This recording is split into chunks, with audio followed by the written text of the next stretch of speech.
ये question number 16 है chapter number 1 NCERT का। इसमें बोल रहे हैं एक बॉक्स है, उसमें से नेट आउटवर्ड फ्लक्स इतना है 8 × 10³ न्यूटन पर कूलम मीटर स्क्वायर। अगर बोल रहे हैं अगर इतना नेट आउटवर्ड है तो क्यू इनसाइड कितना होगा।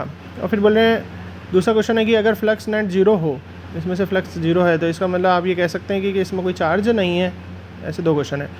सबसे पहले क्यू इनसाइड, गॉस थ्योरम के हिसाब से फ्लक्स होता है Q inside by epsilon not, तो क्यू हो जाएगा 5 × एप्सिलॉन नॉट, तो 5 × एप्सिलॉन नॉट कर देंगे तो सॉल्व करने पर ये आंसर आएगा।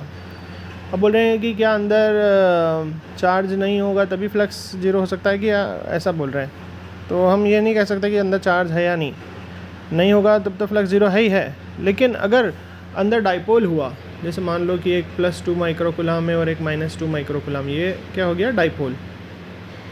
तो डाइपोल अगर अंदर प्रेजेंट है तो क्या होगा, प्लस से तो फ्लक्स निकलेगा।